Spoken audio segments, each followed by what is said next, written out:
pray over it. And then you actually go to a person that God says, this is going to be our next king, anoint him. Then the prophet actually goes to tell this person and then anoints his head with oil.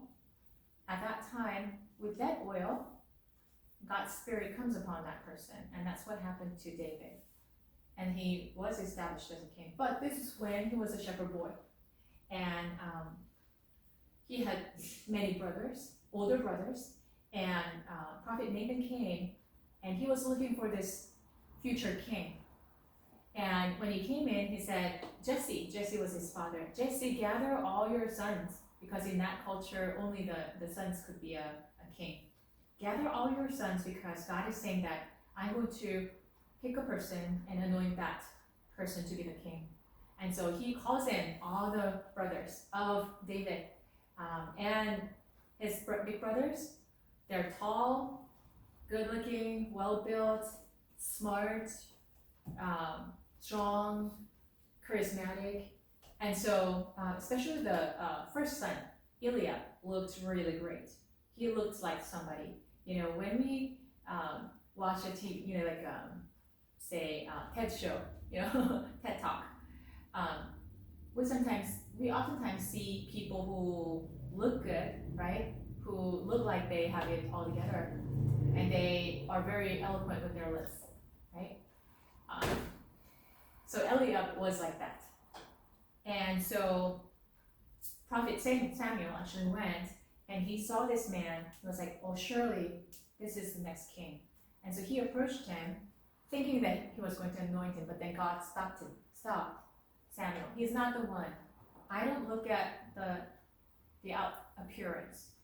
You know, he looks great, but I actually have abandoned him already. Isn't it surprising? Why did he get abandoned? Because he was prideful. He was not humble. He was not obedient to the Lord. He was on his own. He trusted himself more than God. And so God said, no, that's not the next king. And so he went to the next son. He goes in order, second son, third son, fourth son. The same thing happens. God says, no, I have not chosen him. And so he came to the end of the road, because, you know, like they were lining up. Okay, so I'm done. Who else is here? And Jesse goes, there's the last one. But you know what? He's out in the field. And he had a reason not to bring him in, because he thought of him as nothing. He was not only young, he was a teenage boy, but he didn't have anything to stand out. He didn't stand out in any way. And so, but then God says, yes, bring him in. So Samuel says, okay, go get David. And so Jesse sent someone to get him in. And then when David came in, how many of you have visited like a farmland, like where horses are, bulls are? You can smell it from 2 miles away, right? As you're driving the freeway, you can smell it, and whoa, what is this? I and my group tried to go into a restaurant right next to a horse barn, and we're like, I'm not sure we can, we're not sure we can eat. So he was with sheep, and he would probably smell like sheep. And well, if your day-to-day life, say during COVID, we stayed home, and I think we looked not very professional, right? So I laughed at the billboard, like a commercial. This guy is watching this laptop, he's working, and so he is wearing this white shirt, but he's wearing this like shorts, and then he's just sitting on a bed because he has this virtual background, right? And he's working. And so when nobody's watching, like, we can be very casual. And this shepherd boy, he didn't have to go to a professional meeting every day. He was surrounded by sheep, so he probably didn't wash, like his hair is just all over the place, it's smelly, and he didn't think of himself as anybody special at all. He probably didn't think of himself anything beyond being a shepherd boy, because shepherding is the family business, and he wasn't expected to do anything greater, right? And he was brought in. He's like, "Yes, Dad, did you call me?" And God says, "Not someone that I chose." So he goes to anoint this smelly boy, and the Spirit of God fell on him. And then he was filled by the Spirit. He increased in spiritual authority. And he went to the battlefield. A teenage boy is not drafted. Military drafting is what? 18 years and older, right? In Israel too. And he was a teenage boy, probably like 13, 14 years old.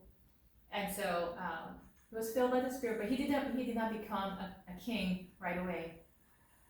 God's way of doing things is mysterious. He doesn't just pick up, although he can, he doesn't pick up a person and make him a king the next day. There's a whole process where he tests and trains. And during that time, what he wants to see is, well, of course, he wants the skills and knowledge to develop as well, abilities, but that's not the key point. The key point that God really cares about is, are you in close communication with me? Are you in me? Are you remaining in me? Do you understand my heart? Because God is the one who created this universe, you and me, for a purpose. The purpose is to worship and glorify Him. Yeah. It might not be very pleasant to hear. You know, I see that some of you actually don't like to hear. But I talk about this for your sake. It's not for me. Because what I want my students to at least hear about God, hear about Jesus Christ, at least for a few weeks, so that in the future, that you will have a chance to meet Him. Because meeting Him is the greatest thing that can happen to your life. And without Him, when you die, you're going to turn to dust. And not only that, you end up in this eternal place called hell. Without God, without accepting Jesus as Lord and Savior, you're going to end up in hell. My father, I come from a Buddhist family. And when I was growing up, we had a lot of ancestor worship. And so and my father is the first son's family for 400 years. And he was just being very faithful. And so we had every month, at least once or twice, very big family gathering. And everyone came to my house. And my relatives, cousins, everyone, aunts and uncles. And then we commemorated our ancestors for their death date. And there were certain ancestors in our family who we were really appreciative, who did something really great for the society and for family. And so we wanted to honor, and I didn't think that there was anything wrong with that. In fact, I actively participated, and I cleaned up the house, I helped with cooking, greeting the relatives, setting up the table, and I faithfully bowed down before the table whenever, there's a whole ceremony, right? And my great uncle actually read this, commemorating words for the ancestors, and we would just bow so many times, thinking that their spirit was there. But later, God started to speak to me in a very mysterious ways. Because I think I was desperate. If we're not desperate, we probably don't look for God. Because the world has taught us to be the Lord over our lives. You're in charge. You make the decision. And I'm not saying that we shouldn't make decisions, but make decisions according to God's will. Ask Him and let Him be the Lord. But instead, the world is teaching us. And I was trained in that mode too. And I'm daily wrestling with that as well. You need to take care of yourself, but nobody else will, right? Or you make your own decision, and you're in charge of your life. Your destiny is in your hands. That's only partially true. I'm not talking about irresponsibility. We need to be responsible, but then because God has a very special plan for all of us, beyond our understanding. It's something greater than what you and I can expect. You know, perhaps our dream is, you know what, I'm going to be a successful business person, which is a great thing. I'm not saying that that's bad, and go for it. But that's it. I'm going to be successful. Maybe I have like a role model of some sort, and I'm going to be like him or her, and that's what I want. Or some of you even might have a very good heart. You know, after I become successful, I want to help people. That's wonderful. But then, if you do it without God, it provides for you, and you might be able to accomplish those goals. But after that, you're going to feel completely empty. Yeah. Versus if you communicate with God, if you do things according to His will, there will be more challenges, and it's not going to be easy. And already it's tough. It can be tougher. But in the end, you're going to look back and say, you know what? I lived my life to the fullest fulfillment. Not because I fulfilled my goals, but because I responded to God and lived according to His will. Now I can stand before Him. The greatest compliment that you can receive is, even if the world says you're no good, or you're not smart, like why are you sacrificing yourself? Why are you doing these things that nobody cares about, right? Whatever the people say, or your boss may say, you're no good. But if we do things according to God's will, in the end, He's going to say, good and faithful servant, come and join my banquet. It's going to be the greatest thing that you can ever experience. I can guarantee you, based on the Word of God, based on so many people having experienced it, visiting heaven, meeting God in a very special way. I can't explain everything to you, but know that God is real, and that we are created according to His plan. Like He has very special plan for us, and if we can respond to Him, we'll live a life. In the end, on our deathbed, we will not regret. But even if you accomplish something very great before people's eyes, and your name is on Fortune 500 list, you're on the newspaper, people want to interview you, in the end, you're going to look back and say, okay, actually it doesn't have any meaning. Well, it's something, but then in the end, I really needed God, because my eternal life, my true life, real life starts now as we pass away. So I just want to talk about God because of your sake, for your sake. And David was nobody, and he was called by God. Why did God pick him then? He saw only one thing, not because he was very skillful or looked great or intellectual, but rather he saw his heart. David in the field, first of all, to become a shepherd, you have to be very caring. You have to know your sheep, and I think I told you about like how dumb they can be, right? They don't know how to rest by themselves. They don't know how to find the directions on their own. If they lie down, somebody has to get them back up. So the shepherd has to be very caring.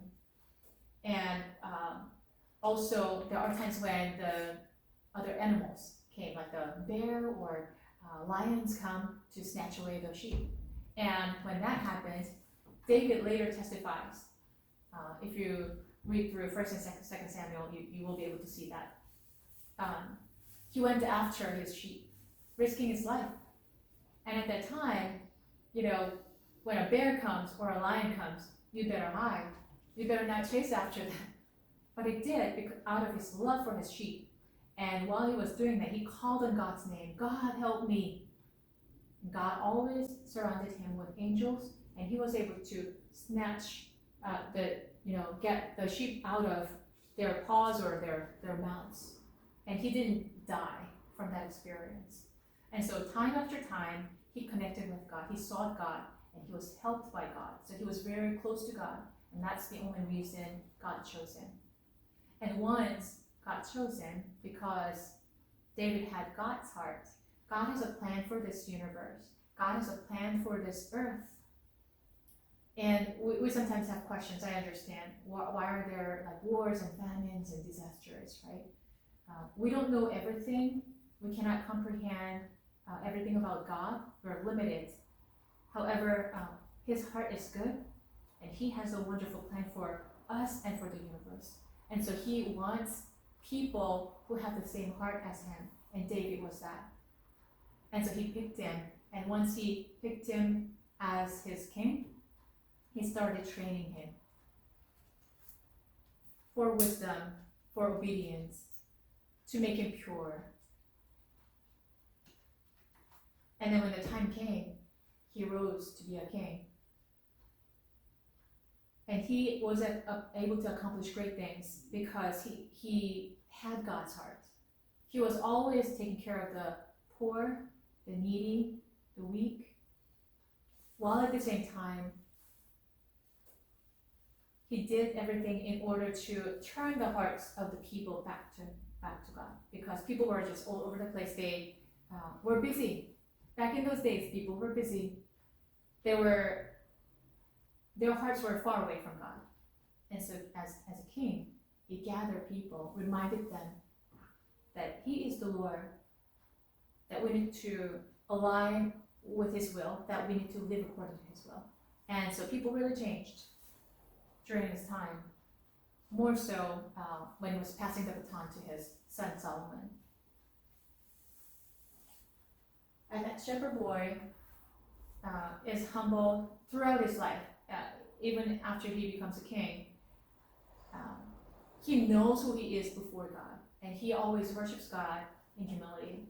And so his heart developed in the field. In the field, he faced many trials and troubles. The weather could be sometimes very bad. I don't know if you've been to like other states. I've been to Texas, and I was in the middle of driving, going to visit one of my students, and there was like a thunder and lightning. It looked like a horror movie. Like the vampire movie. The thunder and lightning. Oh, it's really scary. And there was a storm, and there was a siren. Siren goes off in Texas and probably some other states because when the siren goes off, you better stop. You would just go into a shopping mall or a big building and just hide yourself there until another siren goes off, because the tornado can actually take you up along with your car. So the siren went off, and I had to just hide. I was actually with my student at that time, and we had to go to the theater and just stay there for a while. And I still thought to myself, wow, the weather can be very strange, and we're so small compared to what can happen. Yeah, tornado can just lift you up, take you away, take the house away. But in that moment, I just thought to myself, you know what? Wow, there's someone who is greater, who is in charge, and I need to be with him. As a shepherd boy, David knew it very well. Whenever there was a thunder and storms, he turned to God. Whenever a lion or a bear came to take away his sheep, he called on God. When he was so miserable, oh, you know what? What is this mundane life? Daily, my job is the same. I don't know, my family doesn't think of me as anything. I feel so insignificant. Then he called on God.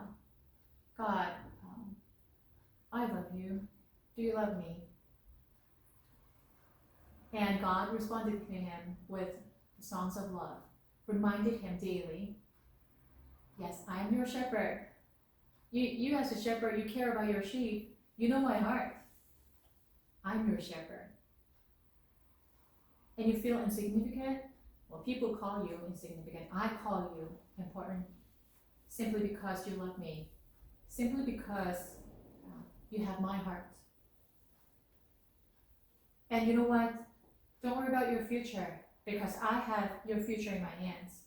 You just call on to me, call my name, and I will always faithfully come to you as a covenant friend. So he's been hearing these messages out in the field daily, and this is one of the songs that he wrote because he was inspired by his communication with God. The Lord is my shepherd. I have all that I need. Do you have all that you need? It could be physical, it could be spiritual, it could be emotional, relational, social. Do you have everything that you need? He lets me rest in green meadows, green pasture. He leads me beside peaceful streams. He renews my strength. He guides me along right paths, bringing honor to his name. He guides me, so we don't have to feel lost. It's not about what kind of job that we have or what country we're living in. It's not about that. Wherever we are, he is guiding. We're on the right track, bringing honor to his name. So what comes out of that, as a result, is that his name is honored. That people come to know, wow, yes, God is real, and he's good. Yes, he is in charge. Well, what an honor for me to know him. Even when I walk through the darkest valley, I will not be afraid, for you are close beside me. Your rod and your staff protect and comfort me. So the shepherd always carried with him a rod and staff. So a rod looks like this.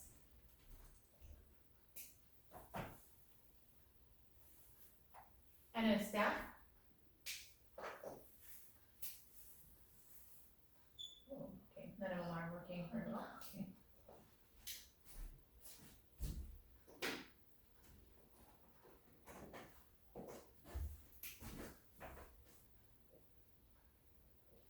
Okay, a rod and a staff.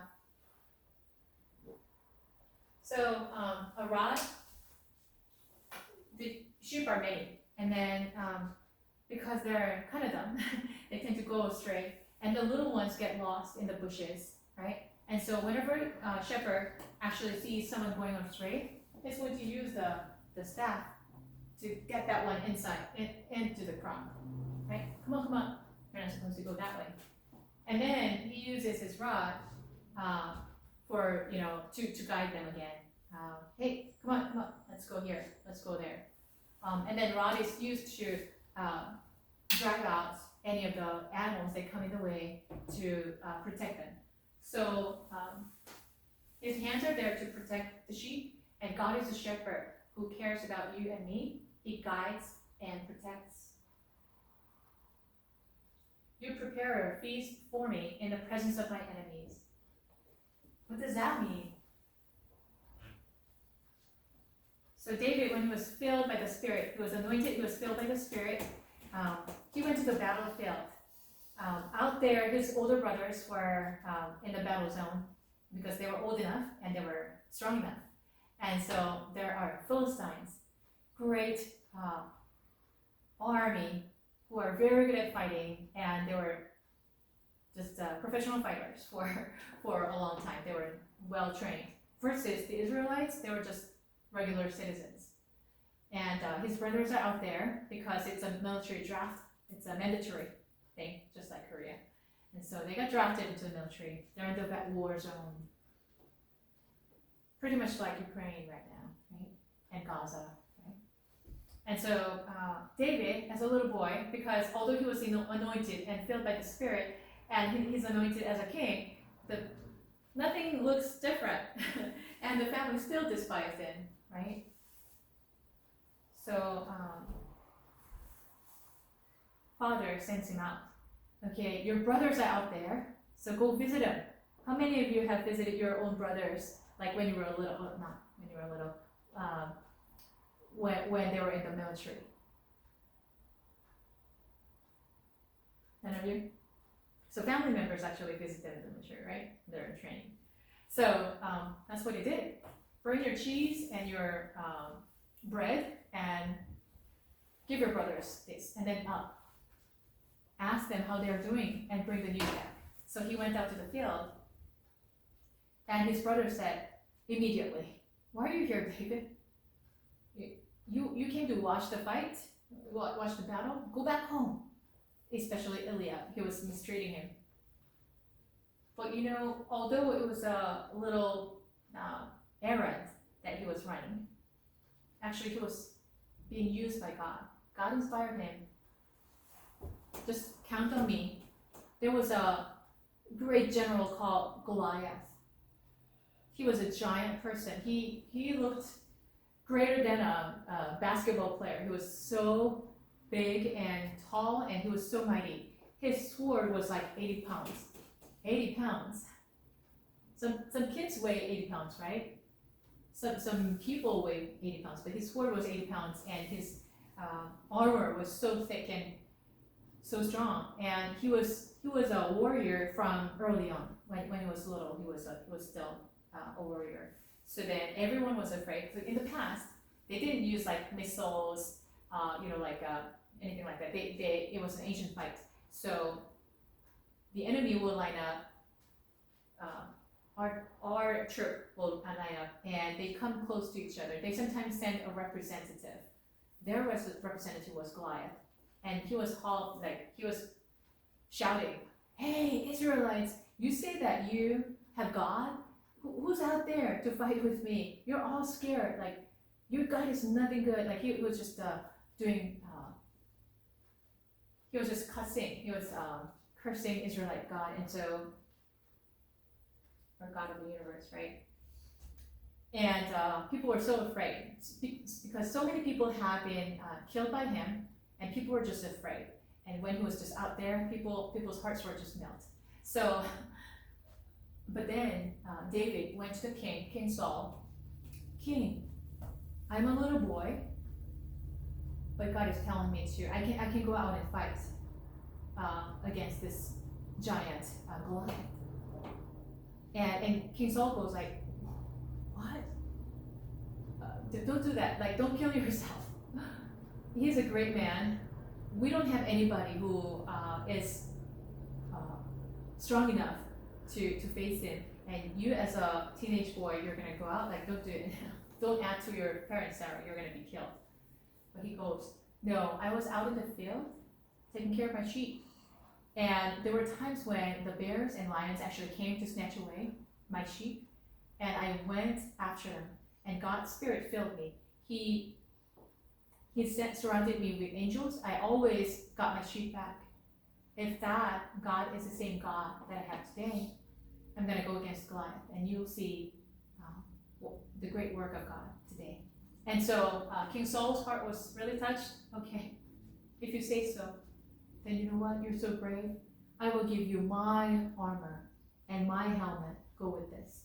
And he hears that. It's like, "Oh, King, it's too big. It's not comfortable. I'll just go as the way I am." And so he just took off all the armors, meaning he wasn't relying on the worldly way of protection.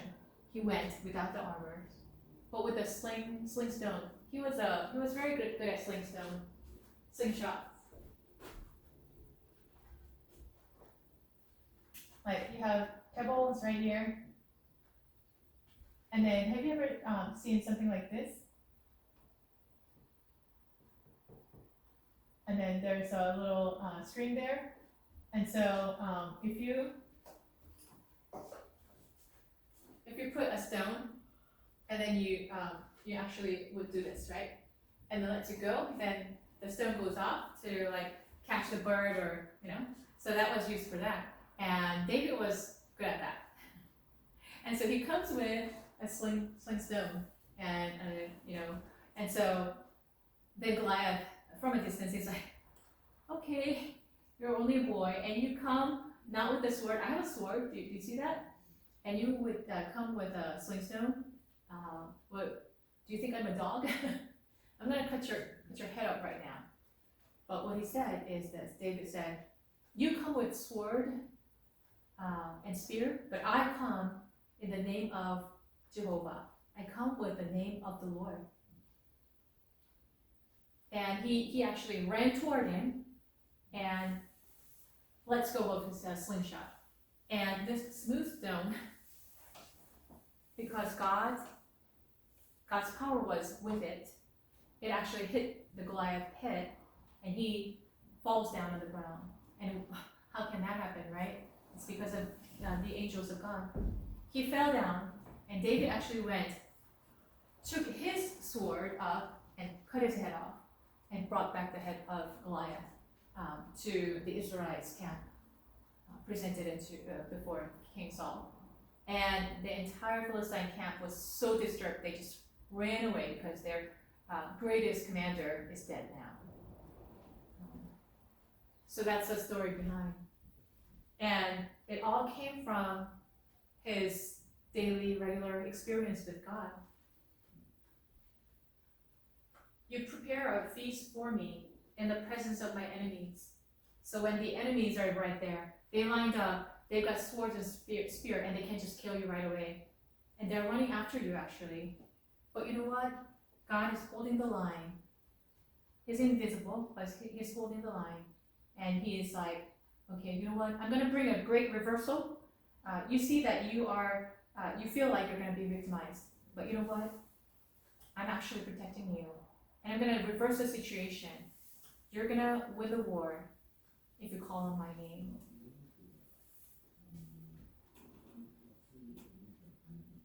So that's what he means by you prepare a feast for me in the presence of my enemies. You honor me by anointing my head with oil. My cup overflows with blessings. Surely your goodness and unfailing love will pursue me all the days of my life. All the days of my life.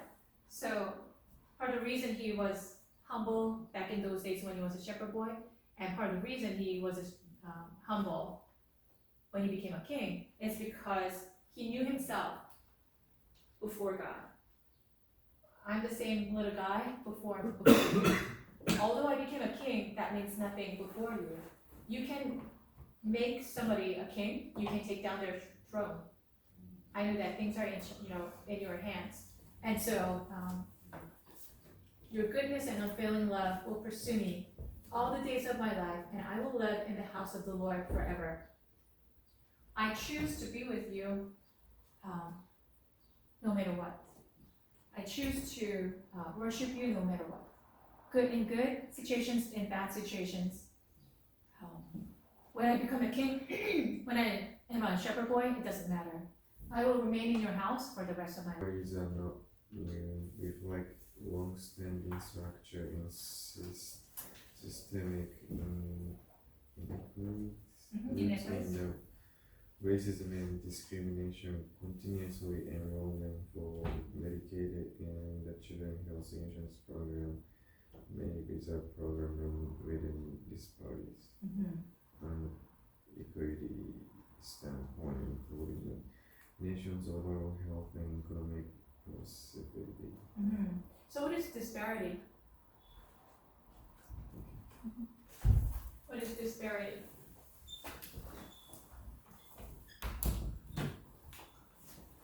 And there's the opposite word that comes out in the same paragraph, right? That is equity. What is disparity and what is equity? Have you heard of these words on the news? Yeah, disparity is, equity means being fair. Fair is not the exact word, but the similar word would be being fair. Fair for everyone.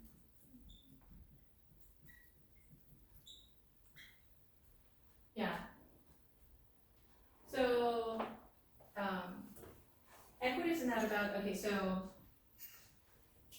here's some powerful people, people with position and power. There are some people with low socioeconomic status, and the society doesn't is not affected by their decisions, right? So in that case, because of certain people, let's say group A has more power, group B has less power, okay? This is they have power and they have positions versus group of B, group A, group B. They are they're low in power, they're low in their positions, economic status, right?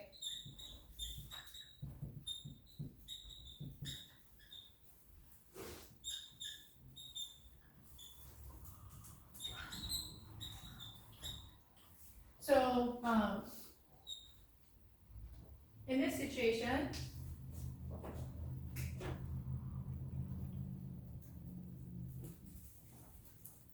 who can make policies and rules for healthcare? So during the pandemic, how many of you received shots, COVID vaccine? Did you receive COVID vaccine? Together? Yes? How many times? 2 times. 2 times? Yeah. I received 3 times. Yeah, so we were vaccinated, many of us, right? And then, did your insurance cover it? No? Did you have to pay for it? Oh, okay, some of you say yes, some of you say no. Okay, so, how about you, Kakeo? Were you vaccinated? No. No? Okay. And you've never gotten COVID? I did. Oh, you did, okay. Yeah. But you survived it? Yeah. So, I'm not saying that this one is right, that one's wrong, no. But, COVID vaccination, if you want it, right? If you want it, are you covered by insurance? So at that time, so many churches were actually helping people to get vaccinated because there were people who didn't have a car because they were, so I'm talking about like 1 or 2 years ago, right? It was just, COVID vaccine was so rare and you had to actually sign up and there was like an age regulation. Do you remember that? Age, is that 65 and up? And then maybe, was that 13 and under? Could be vaccinated first, right? Tier 1, and then Tier A, Tier 1, Tier B, Tier 2, Tier 3. So you have to belong to a certain category to be vaccinated. Even for them, they have to line up. And then afterwards, like you didn't know when your turn was going to come. Remember that? And so, so there were free vaccine booths. It's a wonderful thing. I think United States have done a very good job making that available for everyone. But at the beginning, we were like, okay, only the rich people are going to be vaccinated. The poor people, they're going to be left off. If the medical insurance doesn't cover, certain people can't even afford to get vaccinated because their family is like, 6, 8 members. And then also they don't have a car, so they can't even come to the place where they can be vaccinated. So then access is an issue, right?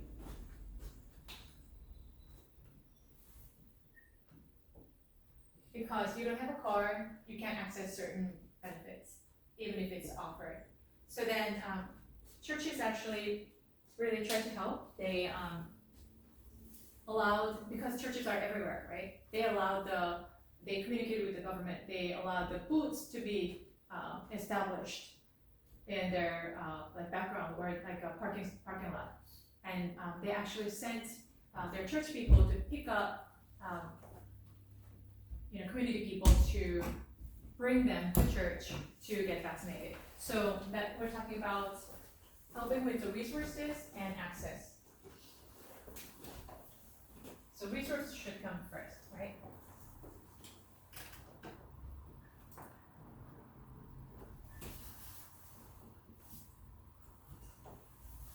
Access. So making things available. So That's equity. Disparity is when you say there's power difference, there's positional difference, there's socioeconomic difference, and those people with power and wealth will have access to it, or the resources not even offered to those people who don't have much, right? So that's disparity. So we're trying to move from disparity to equity in that direction, right? That's a better society, sure? So like, I just gave you an illustration of COVID vaccination, but that's not just limited to COVID vaccination. In terms of healthcare in general, you know, what kinds of services are available for when you're sick, right? And how do you access them?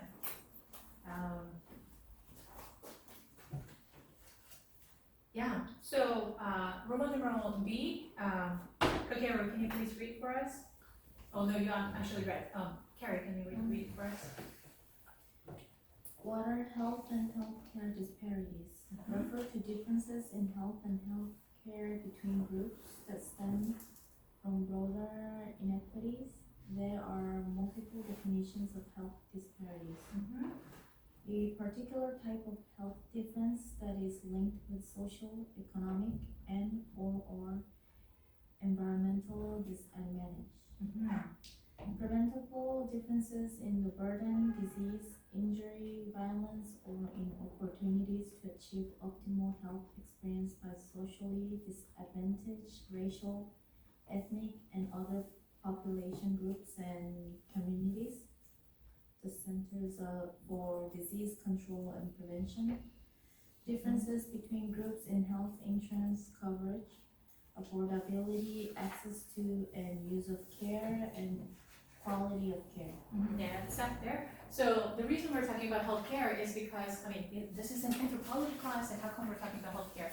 Because anthropological research is done for certain purposes, right? And so it's not just the study of culture, but anthropological research is done to help people move from disparity to equity as well. So part of it is healthcare. Healthcare is such a big deal these days, right? And so prevention. Prevention is very important, right?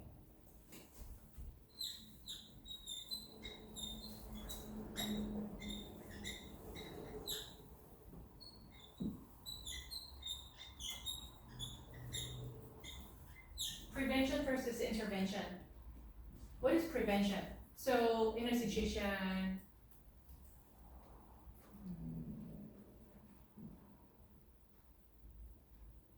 yeah, so let's talk about COVID. So what is prevention in that case? In order to prevent COVID from spreading, like what can you do? Vaccine, sure. What else? Avoid social gathering. Yeah, avoid social gathering. Wonderful. Not that not gathering is wonderful, but you know the solution, right? Social distance. Yeah. What else? Hygiene. Hygiene. Yes. Wash your hands whenever you come back from outside. Wearing your mask. Yeah. Great.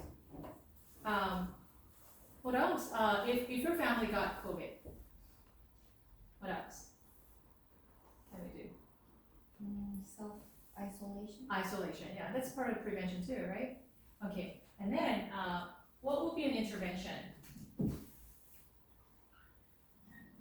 Intervention, it means COVID already happened, so you got COVID. What would be an intervention? Take medication. Take medication, Rest. rest, once again, isolation. Yeah, so there could be intervention too, but which one is better, prevention or intervention? Prevention. Prevention is always the best. Yeah, physical illness or mental illness, always prevention is the best. Yeah, and it costs less. Do you know why vaccination was offered for free for so many people? You know, covered by insurance companies. You know, it's not free; they had to pay for it, but we didn't have to pay. The insurance paid for it. Why? because prevention is less costly. So it's better to give out the medicine at the government's money, expense, than COVID spreading and then trying to intervene. That's going to be more costly. And so many people die, remember? So many people die, and people dying does not mean just, oh, family loss, we're so sad. It doesn't end there. It affects the economy, right? India, do you remember how it was affected? So many other countries, they lost lives. Some of the countries actually, I think heard like 20% of their population was wiped out. So then, it affects the entire society, right? Yeah, the economy struggles, and so it's not just a loss in terms of relational loss. And that in itself is very significant because it affects the whole family for the rest of life. But in an economic sense, it's a loss to the society as well. So we're talking about health disparities, that those people who have much power and wealth have access to healthcare versus those people who have less, less wealthy, less power and position in the society, tend to not have access to the resource, such as in the beginning, I'm just trying to fill you in a little bit. When COVID happened, it was like a deadly disease, right? So many people just died, we didn't know what to do. And then people came up with the COVID vaccination. But then, and then the United States was very proactive, trying to provide the medicine, the vaccination for everyone. But then those people who didn't have cars, who didn't have phones, like the internet on their phones, they couldn't register for vaccination, they couldn't come to the clinic to get vaccinated. So then there were local churches and organizations who opened their parking spots to set up the booth, actually went to pick up the family to bring them to the parking lot to get vaccinated and bring them back. So there's always disparity. And then we're trying to move toward equity, that people have, whether poor or wealthy, they should have access to certain resources, such as COVID vaccination, right? Okay, so we're talking about healthcare disparities, right? And preventable differences. So prevention is always better than intervention. And then for prevention itself, those people who have more power and position and wealth tend to have more opportunities for prevention compared to intervention. So say, I'm just talking about statistics. I'm not being racist, okay? So the statistical research, they did a lot of research and regarding different ethnic groups, like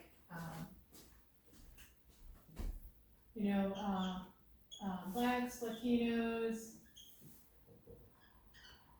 Asians, Caucasians. Okay, so and then there are other kinds of groups, but let's say these main groups. They did research, like the COVID was spreading and people were dying. Which community got impacted most? Actually, it was Latinos, blacks. They were number one, and then Latinos, yes, and then Asians, and Caucasians. I think they were. I can't remember. I think Asians were more affected, but I'm not quite sure about these things. But then blacks and Latinos for sure. Yeah. Why? Why do you think so?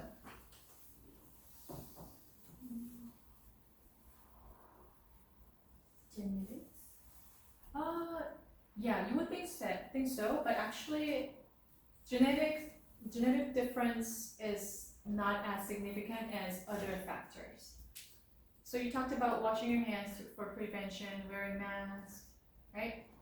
So the people who are in lower socioeconomic groups, their education level is a little bit lower compared to others, right? And so they grew up in an environment where you come back from outside, you're supposed to wash your hands and eat your lunch. But they're not taught that way, right? Because of the education. And so then if you have a habit of not washing your hands after coming back from outside, you'll be exposed to the disease more, right? Yeah. What else? Their community.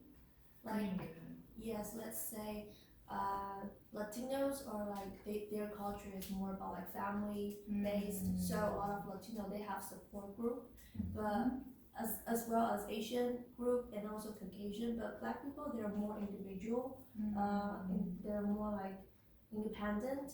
They don't have like a very strong family based culture. So they don't have enough access to the resources and they don't have enough support from the community, the Black community. That is so true. Unfortunately, many of the males in the Black community have been imprisoned. Yeah, for crimes.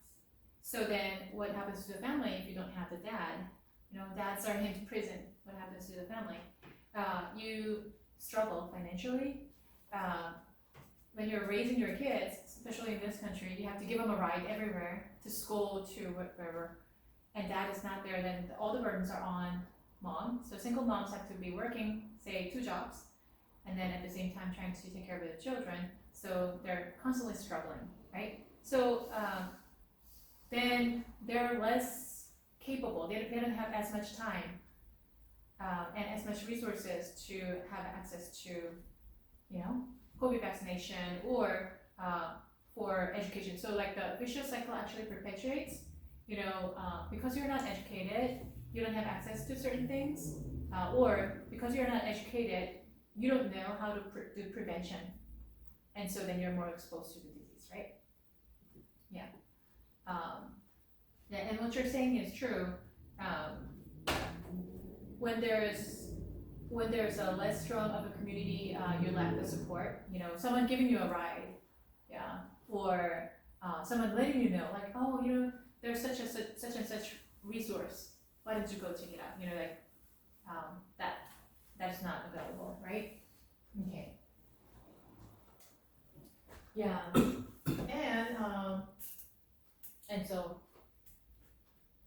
and when it comes to, I guess, Latinos versus Asians, I think Latinos and Asians both have like a relatively strong family-oriented community. It's more of a collective culture, right? But Latinos much more so. It works like a double-edged sword, because if you have a good family, say, I've heard of Latino families, this is what I'm seeing, and also statistically it's true. Someone buys a house, say they have 2 rooms. A Caucasian family, or perhaps Asian family, is going to live, like a family of 3 is going to live. One is bedroom for mom and dad, the other room for the kid. But the Latinos have different approach. Even if you have 2, and I'm not generalizing that everyone is doing that, but majority, right? 2 rooms, but you can have 6 people, 8 people, 10 people live in there. I've seen that on my own. They buy a house, 2-3 families put down money, and they buy 1 house or 1 condo, and they just live together. Yeah, for economic reasons, and because they have a different culture. 2-3 families can live together, no problem, right? So in that case, what happens is, because you're not having as much physical space, and because somebody gets COVID, because you cannot really separate yourself, you can't do isolation, you can't afford to, then it spreads to the rest of your family. So then prevention is not as possible. Yeah, so those factors come into play. And so then, how can we move from disparity to equity? We cannot, like the government or we as the entire nation cannot be responsible for each household. Like, oh, we buy a house for each, that we cannot do that, right? But what are the things that we can do in order to promote equity? Yeah, how can we move from disparity to equity? What do you think? So I'm gonna actually let you discuss. Okay, for everyone, resource. Okay.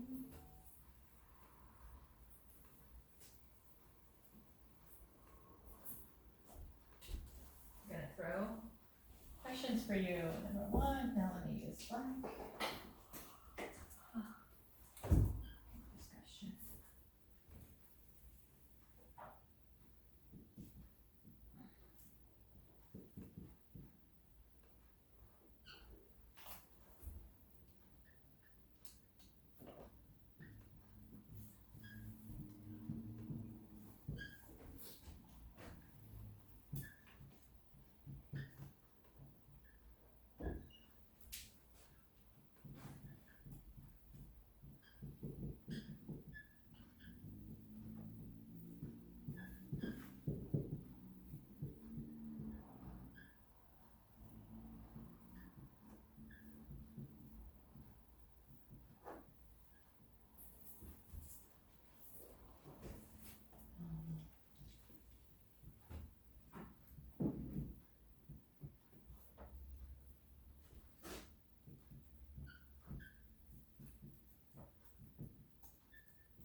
Okay, so let's come up with a different scenario than COVID. What could be, say, just for mental health, okay?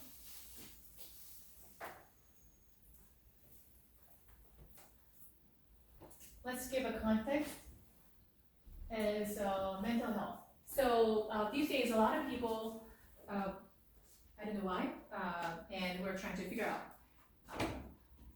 In schools, like you see more kids with ADHD, attention deficit hyperactivity disorder.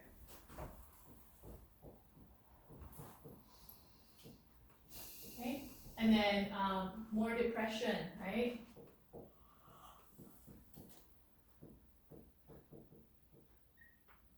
Okay, and then let's see, ADHD, autism,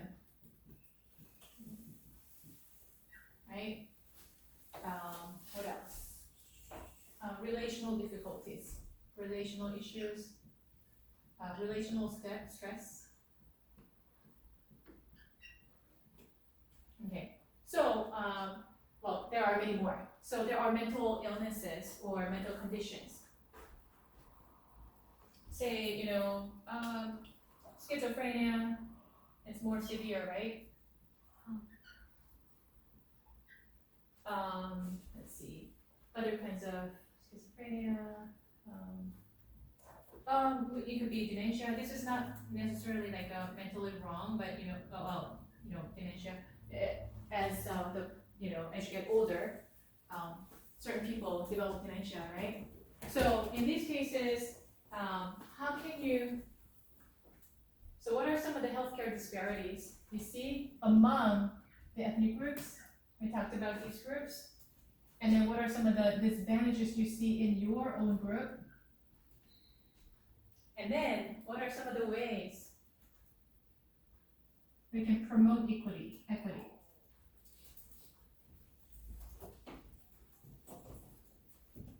All right, so let's talk about this. It could be your own home country, and it could be United States. Okay? Yeah. So let's divide up into groups of 3. Let's see. So Hikaru, Carrie, Daniel, and then Peter, Hikaru. Let's see. Let's divide up into 4. Yeah, 4. So these 4 and these 4. Okay. So let's move. Go closer to other classmates. All